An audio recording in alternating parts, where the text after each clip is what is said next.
This happened to me, and I still feel the aftershocks in my bones when I walk past a bakery window or hear a microphone crackle.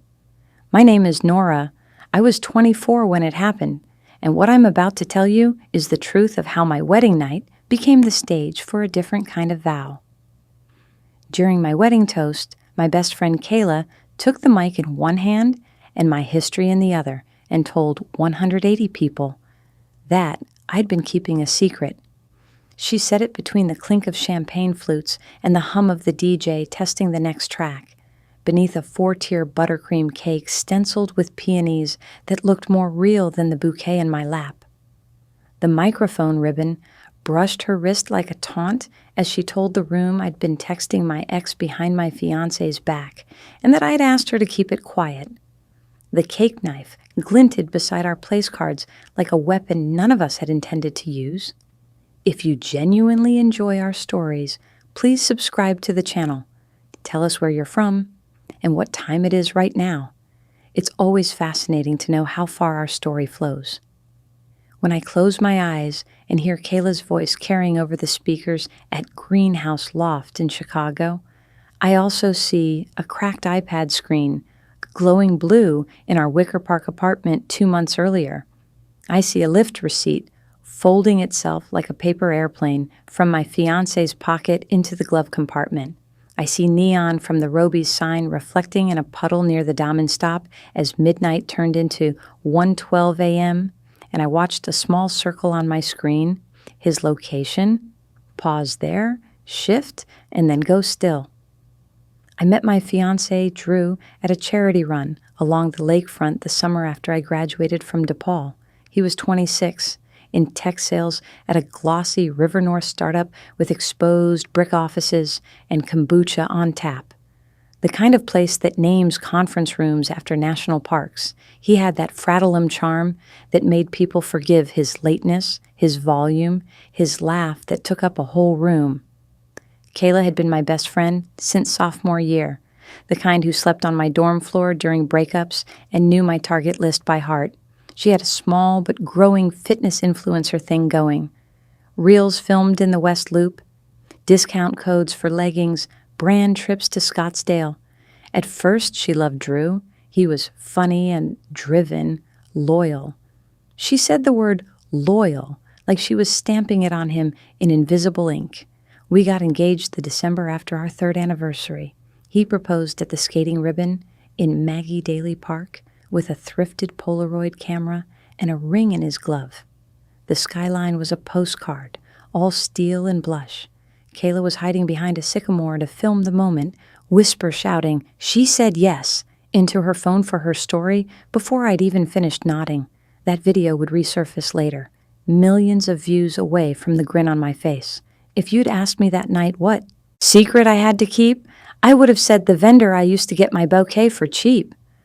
I would have said my mom was saving me my grandmother's pearl studs, but wanted to surprise me the morning of.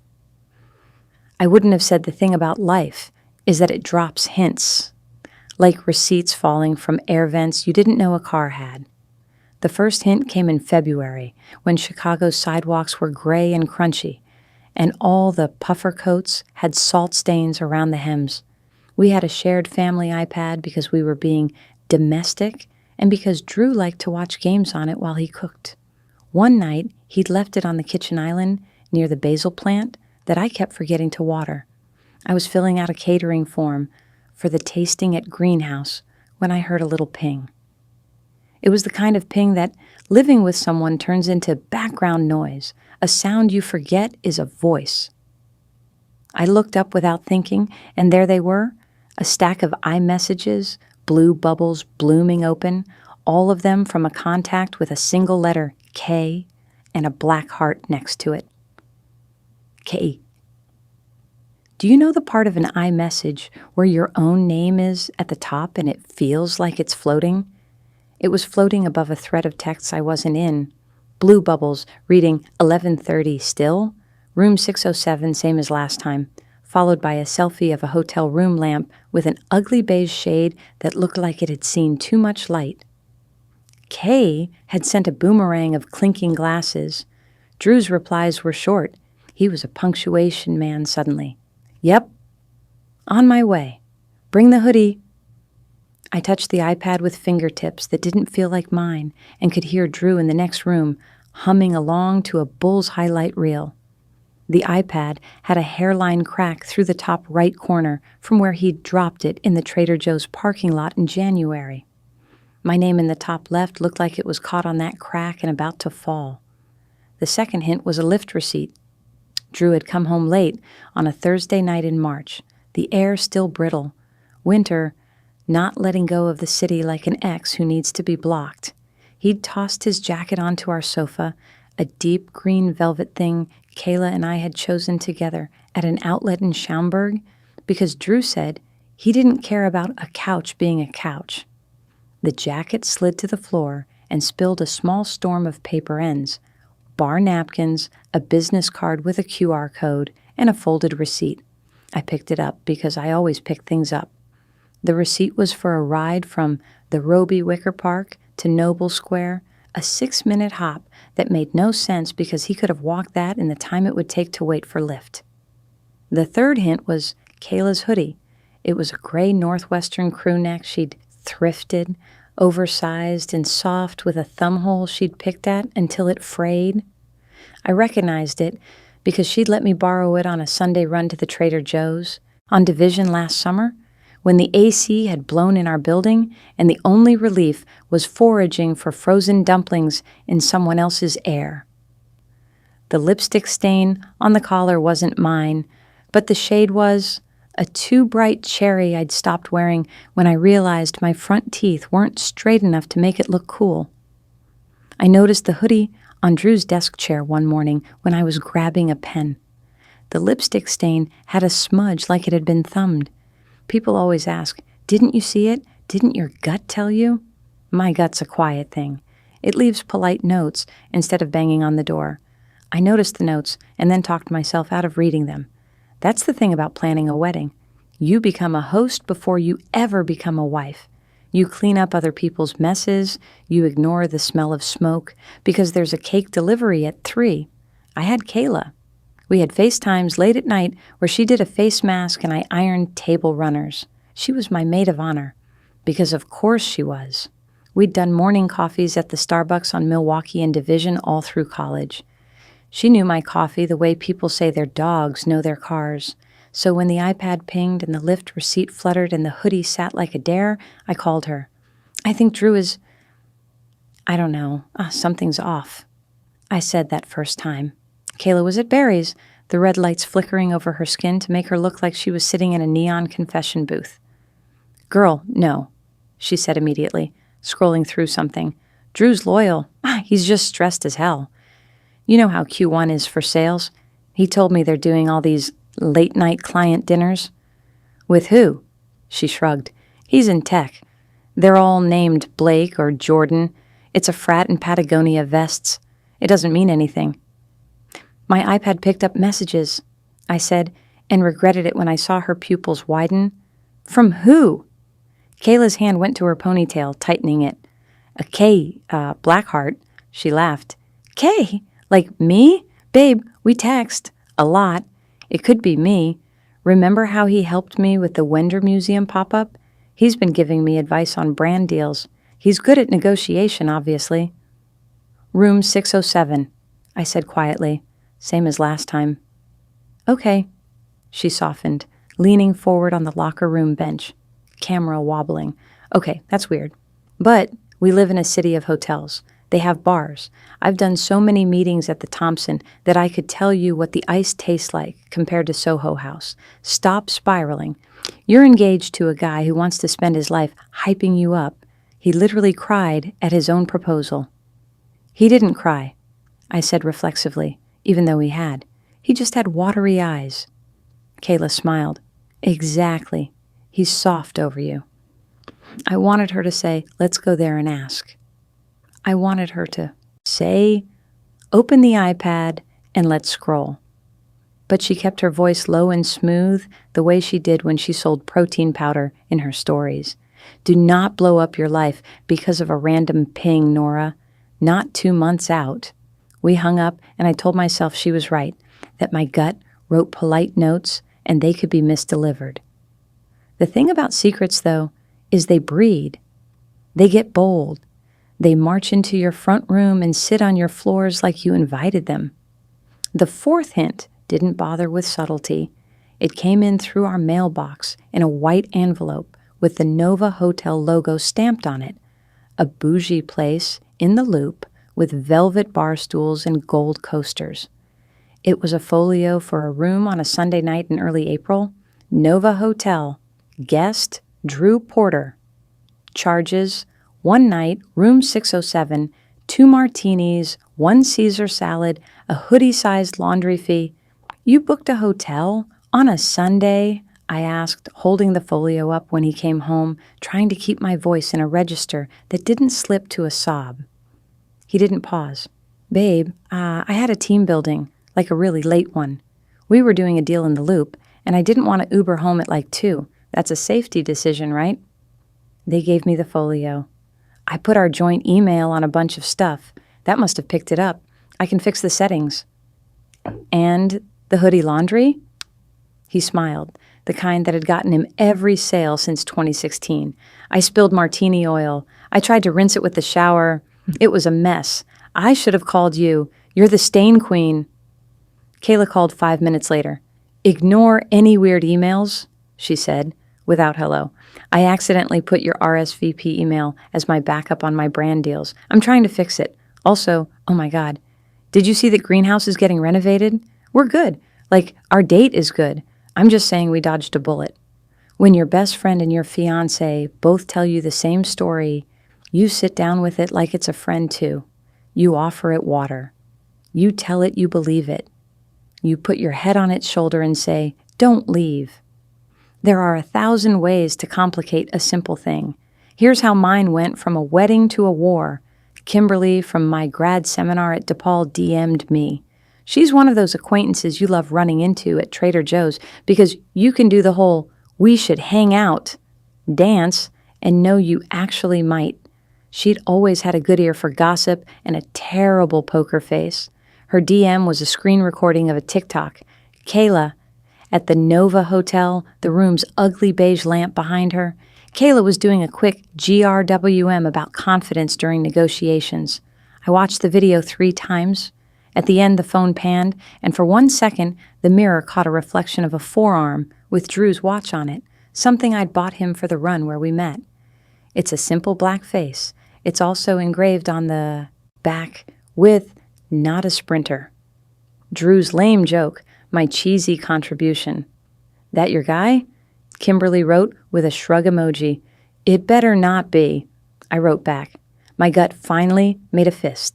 I started collecting the notes my gut had written and tucked them into a manila folder from my office at the nonprofit downtown where I worked with first-gen college kids. I labeled it North Star, because that's what I used to call Kayla when I'd point to her in a bar and say, find me if I get lost. The folder had printouts of the Nova folio, the Lyft receipt, stills from the iPad message thread, screenshots of Kayla's stories with timestamps. It was ugly, and it was necessary, and it made my heart race when I put it in my backpack. Like I was shoplifting my own life? I didn't confront them. Maybe that makes me weak to you. Maybe it makes me calculating. I needed to know what I was up against before I set down the plates I'd been spinning. I needed to see what power they thought they had. Drew's power was easy to name. He had the social capital of being a loud, likable guy in an industry that rewards volume. His boss at Forgewell, that's the name of the startup, they did something with supply chain dashboards that always sounded like a puzzle when he explained it, had given him Top Closer Q1, a framed certificate with a fake wax seal he hung in our hallway. His parents were old Chicago, his dad a lawyer at a firm with wood-paneled halls, and his mom a woman who delivered, "You've got this," pep talks that felt like warnings. Drew had a wide net of fraternity brothers who bought each other beers and alibis. He also had my wedding planner's approval and the deposits in his name because he'd insisted, "Babe, I got this, don't stress," and because I thought that was chivalry when really it was control. Kayla's power was slipperier. She was warm, and she was online. She understood narrative. She knew how to look like a hero when she was hardly involved. She could tilt a room with a sentence that started, "Okay, don't hate me for saying this." She had a brand that expected authenticity and then punished anything that wasn't on brand. She was adept at towing the line. She brand ambassadored for a supplement company with a morality clause tucked into her contract. No hate speech, no illegal activity, no conduct that brings the company into disrepute. She didn't know that I knew that, because she'd left the PDF open on my laptop once when she was using our Wi-Fi to upload a video. I had an eye for clauses because part of my job at the nonprofit was helping kids review scholarship agreements so they didn't accidentally sign away the rights to their lives. I saw a morality clause and thought about what you call something when you can't call it a hammer. If it sounds like I was building a case, it's because I was. Not for a dramatic confrontation, not yet, but for the friend who needed receipts when I inevitably said I was calling it off. I pulled allies into my orbit like a whetstone pulls sparks. There was my cousin Maya, who worked in HR for a healthcare company in the West Loop and had a joyfully vengeful streak about people being bad at work. There was my brother Evan, who had the exhausted eyes of a software engineer and a habit of noticing patterns nobody else saw. There was Joe, my roommate from freshman year, who'd moved to Uptown and could get you 3 quotes from any kind of vendor with a single Instagram story. We met at a long, bright table at Collectivo Coffee on Clark one Saturday, and I spread the folder out between cappuccinos. Maya scanned it like an auditor. "Nova Hotel has an ethics hotline," she said after 5 minutes on her phone. "Forgewell has one too. They contracted out. If he used a corporate card for anything? Unethical? That's misuse of funds. That's not just oops, especially if they're doing rounds." "They're doing Series C," Drew had told me with a grin, like he'd gotten a promotion and proposed at once. "Right," Maya said. "They care about optics and proof. You need dates, amounts, names. Don't guess." Evan leaned in, finger-tapping the Nova folio.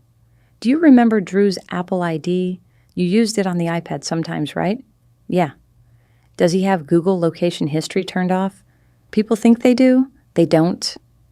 I looked at him. "You want me to check where my fiancé sleeps?" "I want you to stop letting people tell you stories that make you small. You want truth? It's boring. It's a list of times and addresses." We logged into Google on my laptop that afternoon in my apartment while Drew was at what he called a team off-site bottle share, which was just IPA with a budget and a Slack thread. Evan showed me the timeline map, little red dots blooming over Chicago like a rash. I clicked on the Sunday of the Nova Hotel and watched his blue line snake from our building to the Loop, then pause at Nova for 13 hours, then hit a Starbucks on LaSalle at 8:06 a.m. He'd texted me at 8:12. "Running late, long call, love you." He had been buying a tall pike to go with a Caesar salad hangover. I didn't cry. I printed the map and added it to the folder. Joe tracked down the brand manager for Kayla's supplement company, the one with the morality clause, and quietly noted their compliance email. "I'm not saying she'll lose her deals for sleeping with your fiancé," she said. "I'm saying she can lose them for lying to people while doing it, if you can show she's fudged disclosures and also is involved in any harassment of you, public or private. These companies don't want smoke." "That's extreme," I said, even as a tiny creature in me cheered. The creature was not cruel. It was tired. "It's a path," Joe said simply. I waited. Drew was good at making kisses into apologies instead of words, the way Kayla was good at making crisis look like content. But the lies got lazy. I found a receipt for a dinner at Bivette's for 2 on the same night. Kayla had posted a photo of a steak, captioned "Self-Date Night." I found a "You Up?" text from Kay at 2:14 a.m. on a Wednesday, which I saw not by snooping, but because our shared iCloud did an old trick called delivering text to all devices when Apple decided I needed to be haunted. I thought about calling it off. I thought about calling my mom to say I couldn't do it. I thought about calling Kayla and asking her to come sit on my green velvet couch and tell me to my face what she was doing with my future. Then I thought about every time Drew had said, "Babe, don't be dramatic," and every time Kayla had said, "Don't make it weird." And it felt like a chorus, trying to drown me out when my gut had finally decided to sing. I didn't call anyone. Instead, I became a woman planning 2 events at once. One was a wedding on a Saturday in June at Greenhouse Loft, with white chairs and gold flatware, and a DJ who took the time to ask which Whitney Houston song was our Whitney. The other was a reveal that would not get me arrested, not get me sued, and not get me reduced to a revenge meme. Lawful and devastating were my lanes. I would not swerve. I went through our vendor contracts like I was studying for the bar exam. Drew had signed most of them because his parents wanted to pay for some of the big stuff, and he'd said, "Put me down, I'll take the calls." The photographer, the DJ, the caterer, each had clauses about cancellations and responsible party. I asked our planner, under the pretense of being thorough, if there was a way to add a sole payer clause, making sure outstanding balances were on the signer if the relationship changed. "You never know," I said, twirling a pen. "Of course," she said, sliding a form across the table. "Happens more than you think. Protects both sides." Maya drafted a neat email to Forgewell's ethics hotline using language that made me feel like I was reading my own obituary. Unauthorized charges, company code violation, conflict of interest with a social media contractor tied to a client.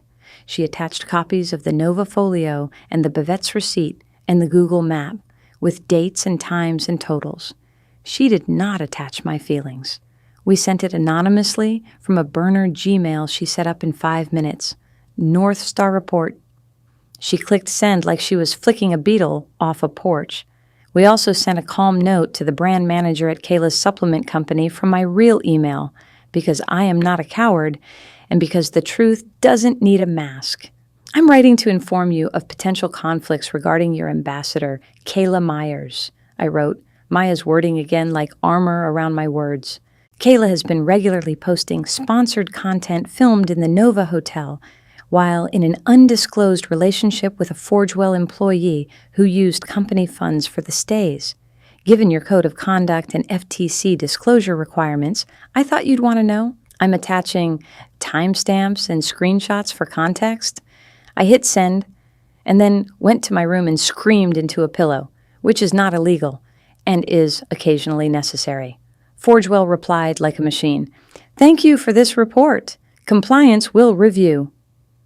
The brand wrote back within an hour, because brands are faster than compliance when they smell smoke. "We take this very seriously. Please let us know if you receive any harassment or see any content that violates our guidelines." I felt a brick in my chest shift. Drew proposed a last-minute change to our rehearsal dinner to include Kayla's toast because she has something special planned. I told him that was sweet and asked to see it. He said, "Babe, it's a surprise." Kayla texted me a string of hearts. The Friday before the wedding, Drew left his laptop open on our table with Slack glowing. He'd told me he had heads-down time, which usually meant he was sending gifts and asking his team if they liked the new coffee grinder.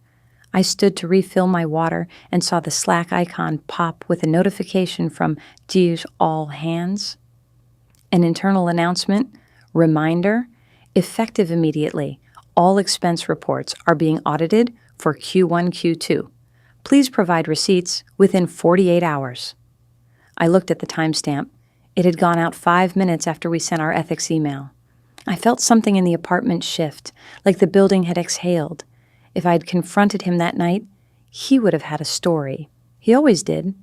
Instead, I asked him what he wanted for dinner and picked at the salad he pretended he'd eaten earlier.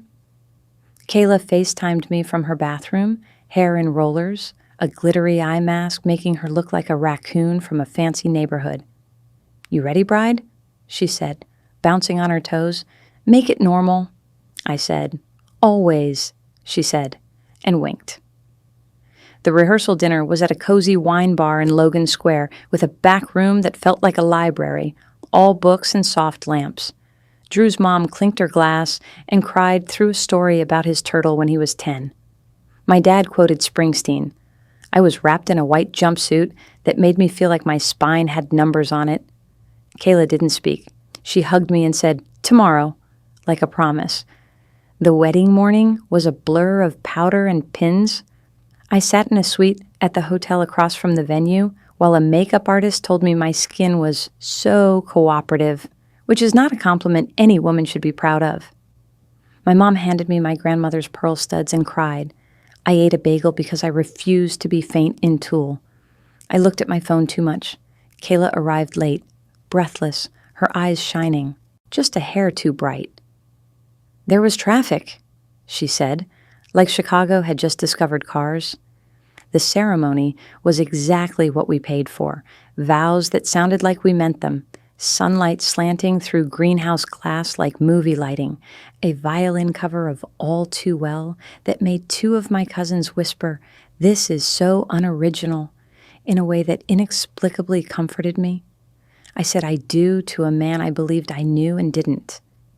And that contradiction cracked something inside me that nobody could see.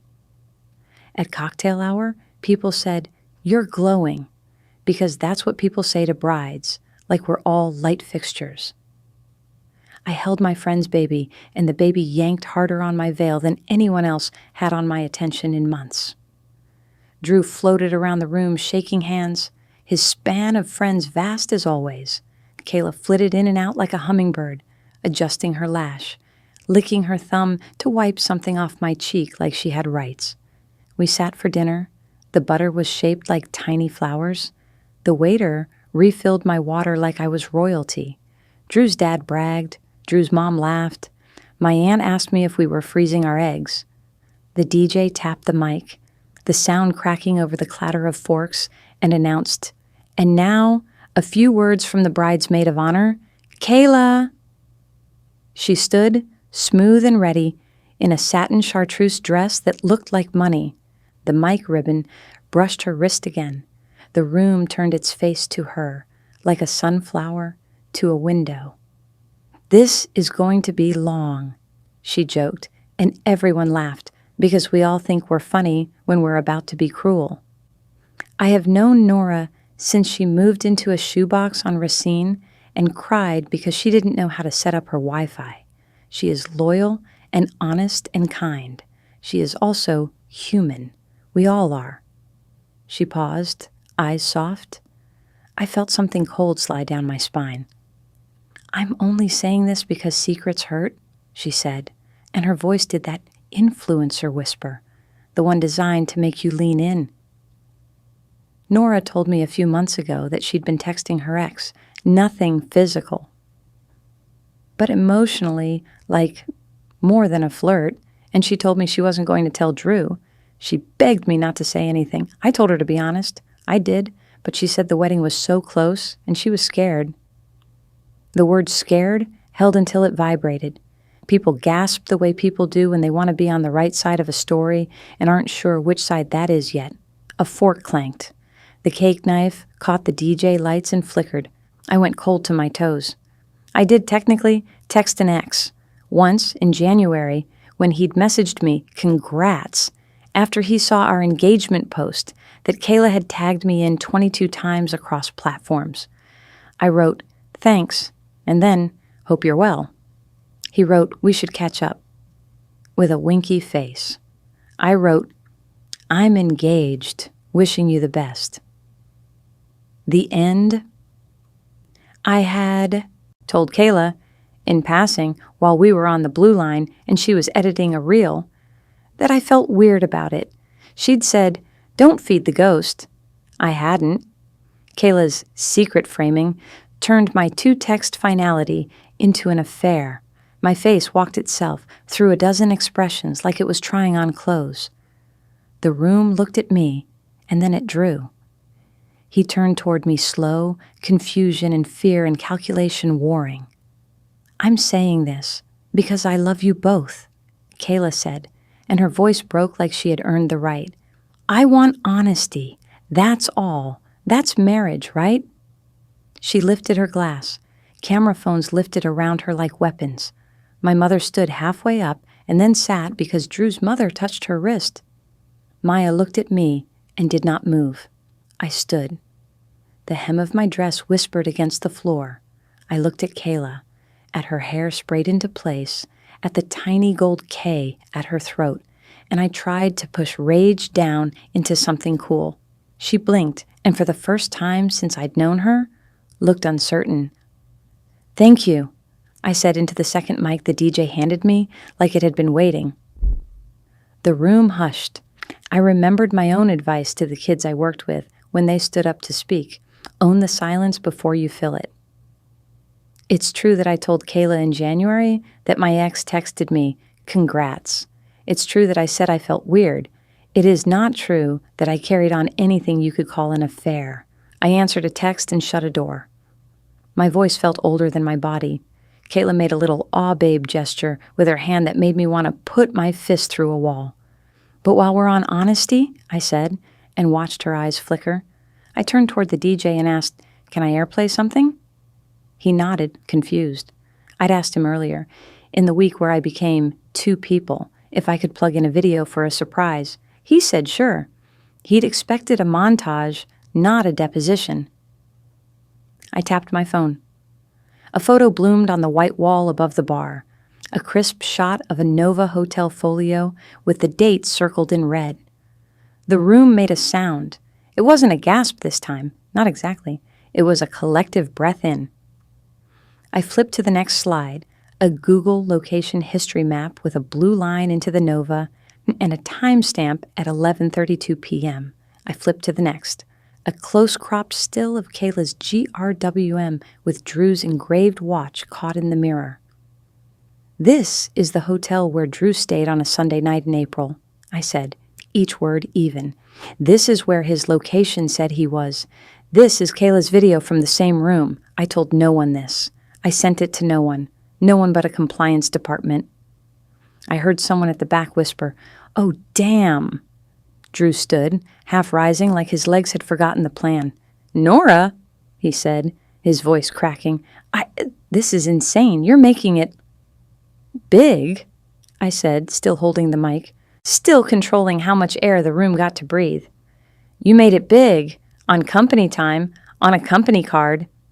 Another slide, the Bavette's dinner receipt for two, with his corporate visa's last 4 digits, the line item, client entertainment, 2 steaks, 1 martini, 1 margarita. Kayla set her glass down with a delicate clink. "We are friends," she said softly. So the cameras picked up her sincerity. "Drew has been helping me with my contracts. We work out together. It's not weird."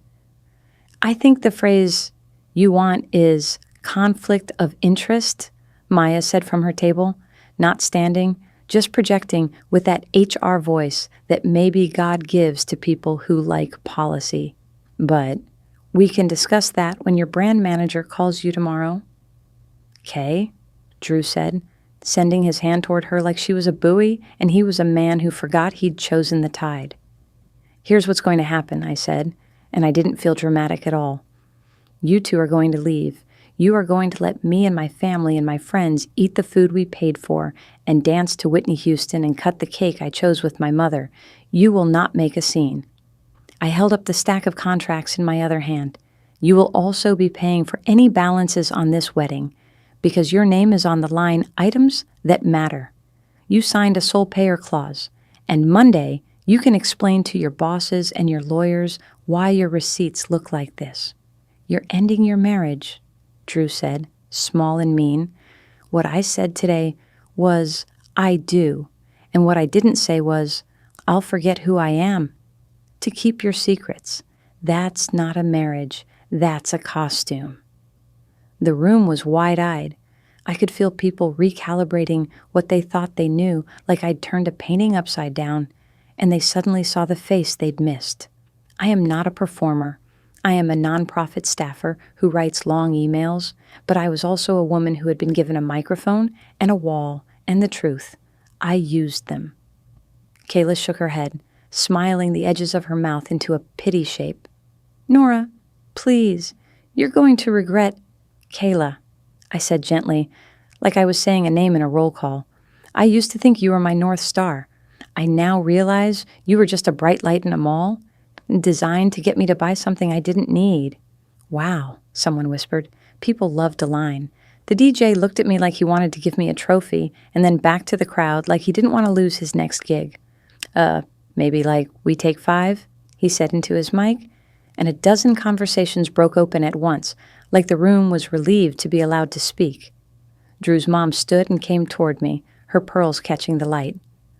"I had no idea," she said, her eyes wide and wet, and I believed her because her brand is control, and this had wrenched it away. This is a lot," I supplied. "I'm so sorry," she whispered, and then her face hardened in a way I recognized from the firm's wood-paneled halls. She turned to Drew. "Go, now." Drew hesitated and then did. Kayla stayed, for 1 beat, 2, like she could salvage the optics with a hug, a quip, a post. Then she looked at her phone as if it would invite her elsewhere, like a different stage had opened up. She left. My dad was the first to stand and start what turned into applause. That sounds cheesy and cinematic and maybe fake in the retelling, but it happened, clumsy and honest. People who'd eaten salad with me wiped their eyes and clapped, not because my pain was an entertainment, but because relief always looks a little like a standing ovation after a scare. The DJ mouthed, "Whitney?" and I nodded. We danced, not with Drew, not with Kayla. We danced because our bodies needed to prove we were alive. My mom and I cut the cake. It was heavier than I remembered, denser. The buttercream stuck to my fork in a way I liked. Maya stayed glued to my side like armor that could move. Joe grabbed my phone and slid into my DMs, sending the proof packet we'd made to the brand and to Forgewell. Now, with the "Kayla tried to humiliate me publicly. Please consider this harassment" addendum, she did it from my account, with my permission, because I was in a dress that didn't have pockets, and because it helped to have a witness do the sending. I slept that night at my parents' place in Evanston, with a high school t-shirt on, and my grandmother's pearls still in the dish on the dresser. In the morning, there was an email from Forgewell. "We'd like to speak with you to understand the context around the expense submissions." I forwarded it to Maya, who wrote back 2 sentences. "Do not respond, no obligation. You are not their employee." There was also a reply from the brand. "We are suspending Kayla pending investigation. Thank you for alerting us." The subject line that made my heart most confused was a LinkedIn message request from a reporter who covered tech and the human side of work. I ignored it and ate a bagel. By Sunday afternoon, the video of Kayla's toast had found its way to TikTok because someone's cousin had recorded it sideways and then someone else had turned it vertical with a caption of fire emojis. It had 2 million views by midnight. Commenters did what commenters do. "She's right to expose," followed by, "She's a snake." Someone dug up Kayla's older videos where she'd given advice on boundaries. The brand released a bland statement about holding ambassadors to our standards. The Nova Hotel trended for an hour with the wrong talking point. The first call I took was from my grandma. "I know I'm 80, she said, air wheezing around the edges of her words. "But if that woman is on the internet lying, she should be spanked." I laughed, which felt like my lungs remembered joy, and decided to try it on. The second call was from Drew, who left a voicemail that started with, "I can explain," and ended with, "You don't have to do this to me." I blocked him after saving the voicemail to my folder, because in the days ahead, people would ask if I'd been rash. On Monday morning, Drew was suspended from Forgewell, pending the audit that came through his Slack, which I did not have access to. I know because his friend Sean, who was always at our apartment watching Bears games, texted me, "You blew it up," with 3 explosion emojis. And then, surprisingly, I'm sorry, On Monday afternoon, Kayla posted a Notes app apology that said she had misread the room and handled a delicate matter poorly and was trying to empower honesty, which made me want to throw my phone into Lake Michigan. On Tuesday, 3 micro brands she was always hawking quietly dropped her. It is astonishing how quickly a link tree can shrink. I didn't enjoy any of it. That's important for me to say.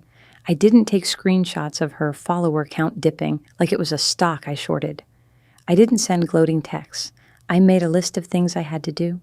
Call an attorney, a friend of my mother's who said, "You have grounds for an annulment on fraud if you want to, but divorce is cleaner." Call my landlord, explain that I would be the only leaseholder now and could cover the rent with help until I found a new place. Call my therapist, move an appointment up.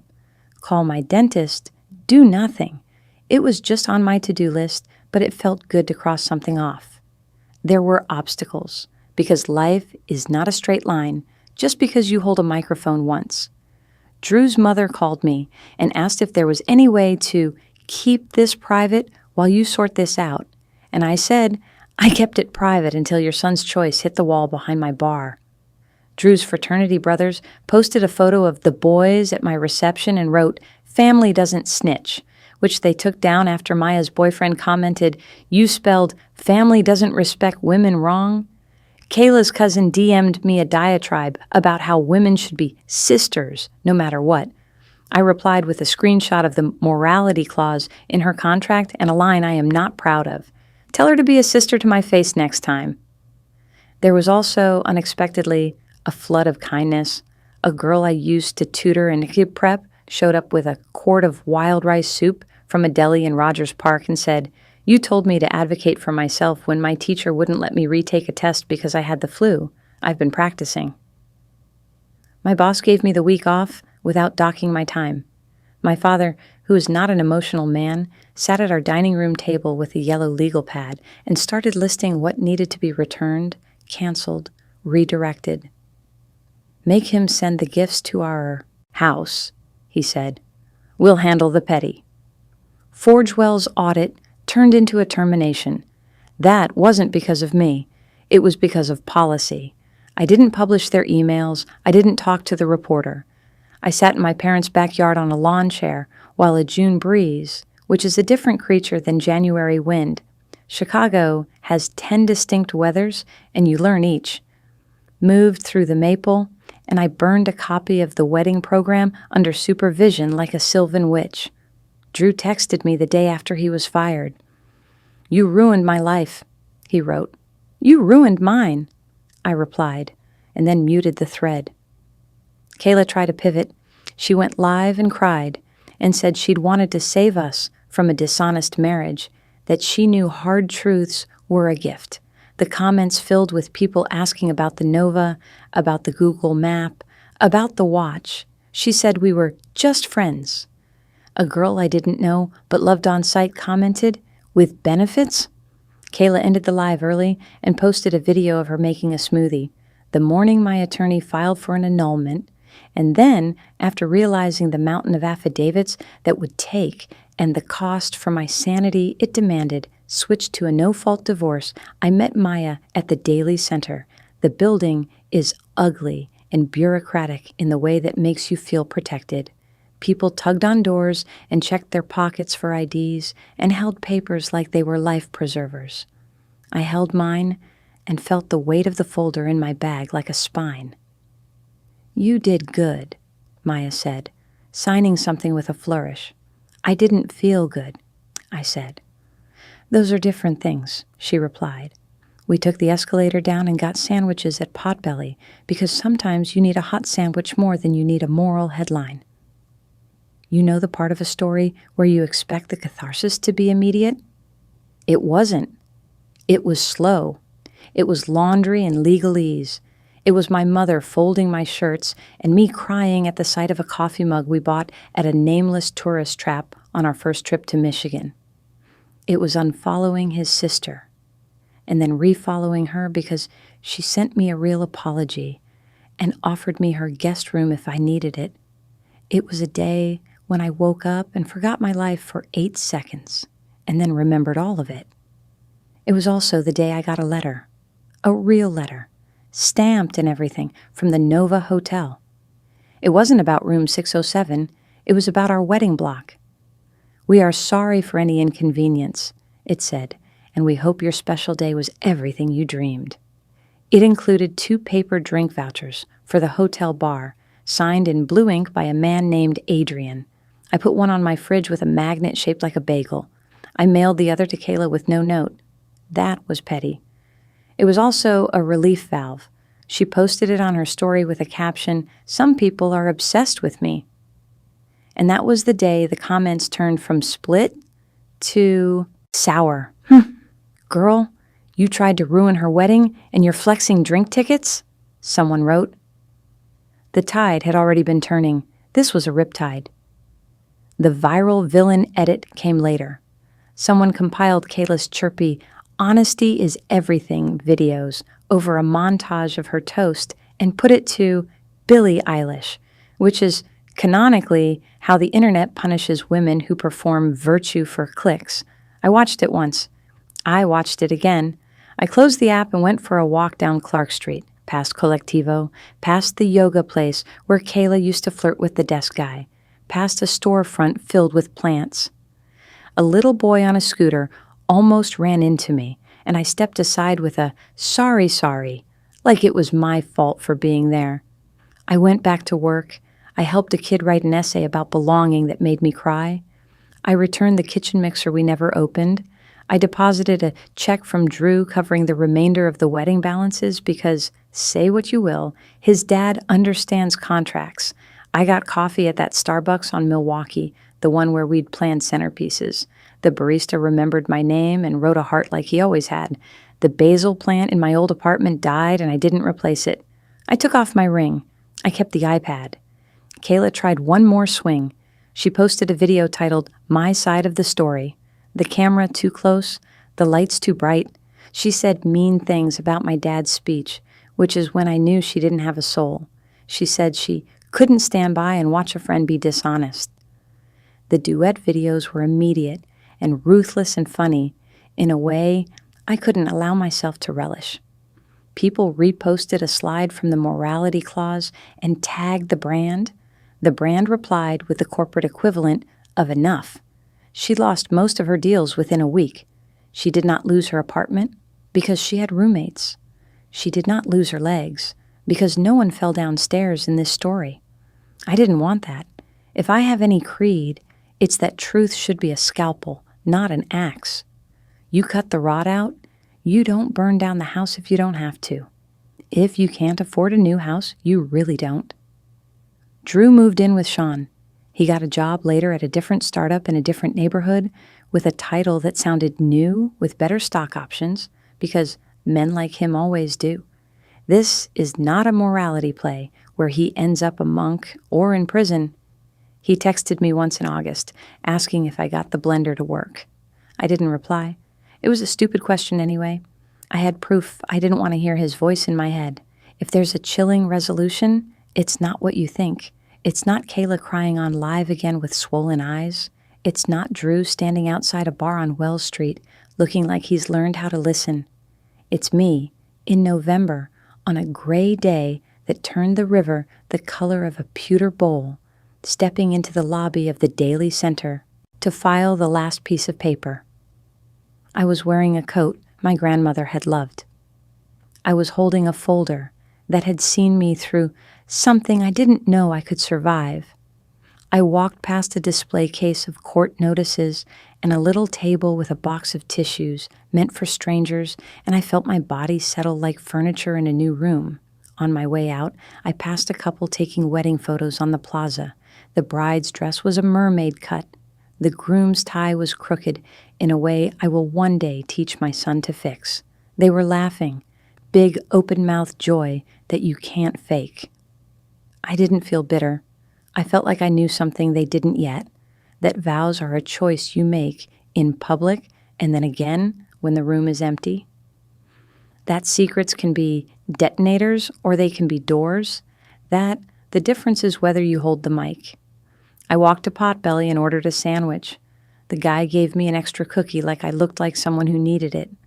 Or maybe because he always does that, and I just noticed it now.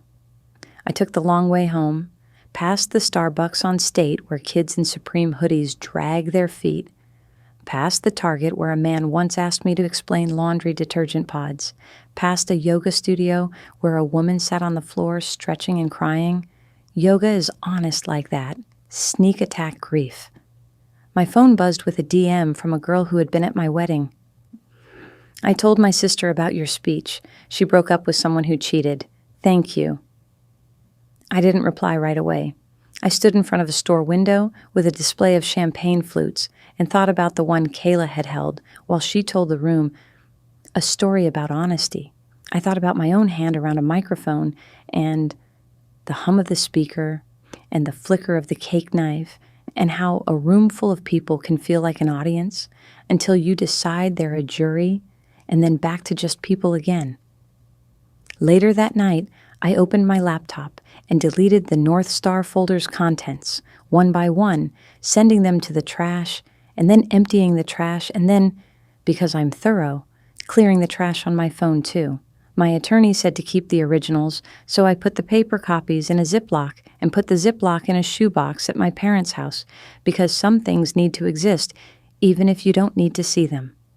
I kept one still, the Google Maps blue line into the Nova Hotel, not because I wanted to stare at it, but because the thing about boring truth is that it keeps you from being rewritten.